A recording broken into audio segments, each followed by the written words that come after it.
The tiny cry outside my front door should have lasted only a few seconds.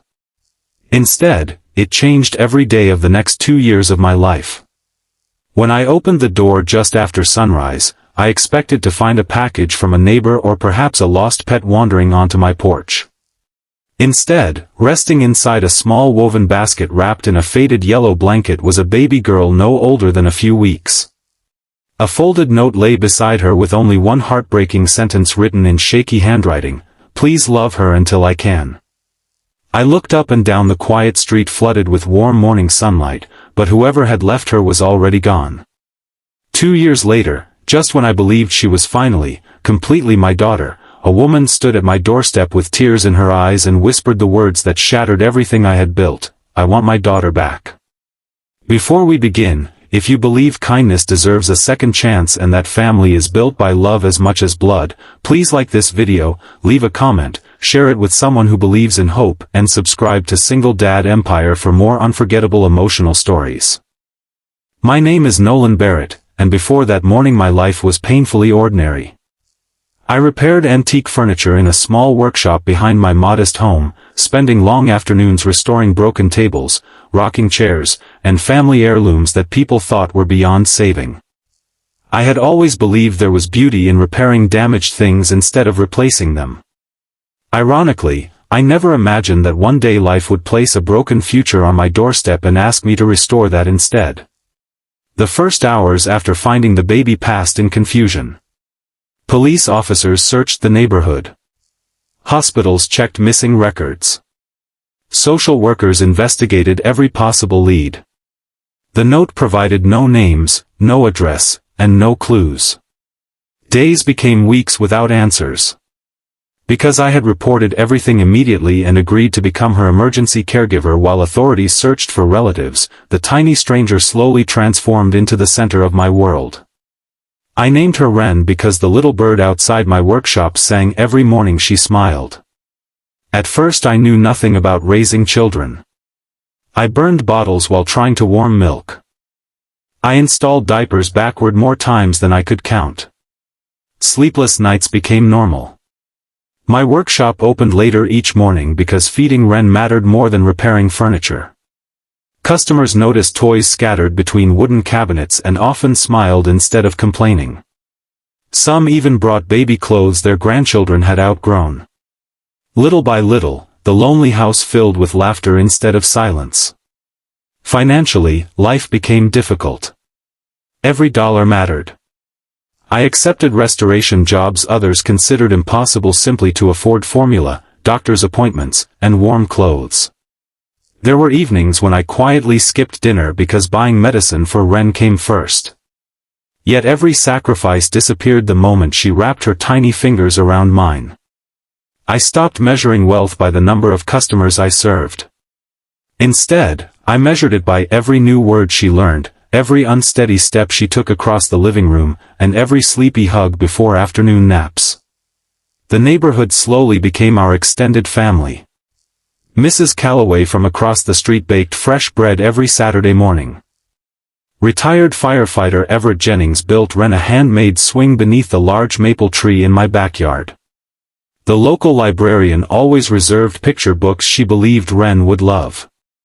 People who barely knew one another became connected through one little girl whose smile somehow made everyone kinder. As months turned into years, legal procedures continued. Investigators exhausted every lead. No relatives came forward. No fingerprints matched criminal databases. No missing child reports connected to Wren. Eventually the family court granted me permanent legal adoption.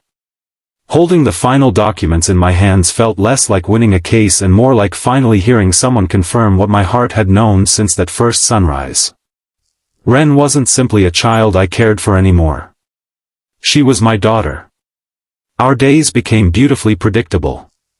Bright daytime walks through the park. Pancake breakfasts every Sunday. Tiny paint-covered hands helping me repair old furniture with toy brushes. Wren believed every cracked chair deserved another chance because she had watched me restore hundreds of them. Without realizing it, she taught me the same lesson about people. Then, exactly 2 years after I first opened that front door, everything changed. It was another clear afternoon. Warm sunlight poured across the porch while Ren sat drawing colorful birds with sidewalk chalk. I noticed a woman standing quietly near the front gate. She looked exhausted, carrying the weight of years on her shoulders despite appearing barely 30. Her clothes were simple, her hands trembled, and tears filled her eyes before she even reached the porch. The moment she saw Ren laugh, she covered her mouth as though trying to stop years of regret from escaping all at once. She introduced herself as Celeste Rowan. Before she said another word, I somehow already knew. She was the woman who had left the basket. She admitted she had watched from across the street that morning 2 years earlier, hidden behind parked cars, praying someone kind would open the door before the baby woke completely. She had been escaping an abusive relationship while carrying overwhelming debt, homelessness, and constant fear. Every shelter she visited told her newborn care required stability she simply didn't possess. Believing her daughter deserved safety more than anything, she made the most painful decision of her life. She promised herself she would return once she became the mother Ren deserved. For 2 years, she rebuilt her life from nothing. She found steady work at a local bakery. She attended counseling. She rented a small apartment. She escaped the violence that once controlled her life. She saved every newspaper clipping mentioning abandoned children, hoping someday she would find her daughter again. Eventually, through legal records and public adoption filings, she discovered Ren's name. Then she stood on my porch asking for the impossible. She didn't demand custody immediately. She simply asked if she could see the little girl she had never stopped loving. Everything inside me battled at once. I understood her pain. I respected her courage.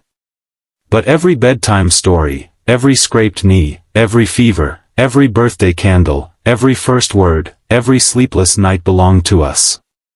How could anyone expect me to separate from the little girl who called me daddy? Family court hearings followed over several difficult months. Lawyers debated biology, responsibility, abandonment, and parental rights. Experts interviewed neighbors, teachers, doctors, and child psychologists. Throughout every meeting, one truth became increasingly clear. This case wasn't about choosing between a good parent and a bad one. It was about two people who genuinely loved the same child in different ways.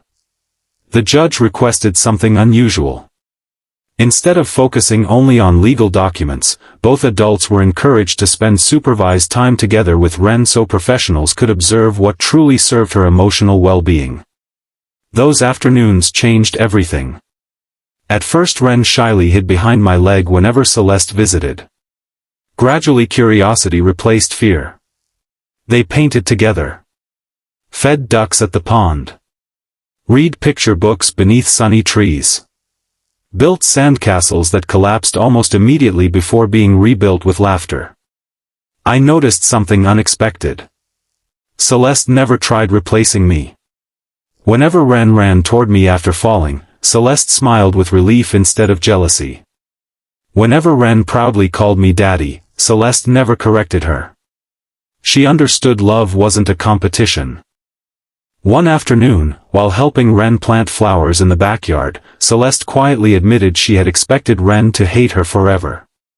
Watching her daughter grow into a happy, confident child proved that leaving her on my doorstep had broken her own heart but saved Ren's future. She thanked me for becoming the father she desperately hoped someone would be. That gratitude shattered the final wall around my heart. I finally realized something important. Ren didn't need to lose one parent to gain another. Children rarely suffer from having too many people who genuinely love them. They suffer when adults allow pride to become more important than their happiness. On the final court date, everyone expected a dramatic battle. Instead, something remarkable happened. Celeste withdrew her request for immediate sole custody. I stood before the judge and requested expanded visitation instead of separation.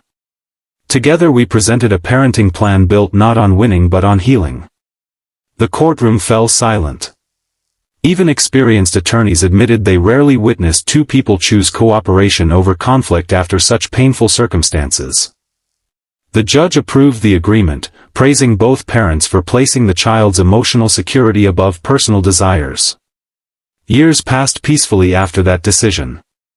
Ren grew surrounded by twice the encouragement, twice the bedtime stories, twice the birthday celebrations, and twice the love. She learned woodworking beside me every Saturday morning. She learned baking from Celeste every Sunday afternoon. When school asked students to draw their families, Ren proudly drew two smiling adults standing beside her beneath the same bright sun. Someone later asked whether I ever feared sharing my daughter. The answer surprised even me. Love doesn't become smaller when shared. It grows. If anything, Ren gained something millions of children desperately need. Adults willing to choose forgiveness over resentment. If this story touched your heart, please like this video, share it with someone who believes in second chances, leave a heartfelt comment below, and subscribe to Single Dad Empire so we can continue bringing you emotional stories that remind the world kindness still exists. Special request, please comment below and tell us, do you believe being a true parent is defined more by blood or by the love and sacrifices you make every single day? As another beautiful afternoon settled across the neighborhood and Ren chased butterflies beneath the maple tree where her swing still hung, I looked at the little note I had carefully preserved for 2 years. The words, "Please love her until I can," no longer felt unfinished. I had loved her until her mother could. Her mother had fought through impossible darkness until she was finally able to love her openly again. Neither journey erased the other. Together they completed a promise made on a quiet sunrise years earlier. Sometimes the greatest families are not the ones that begin perfectly. They are the ones brave enough to rebuild what life almost destroyed.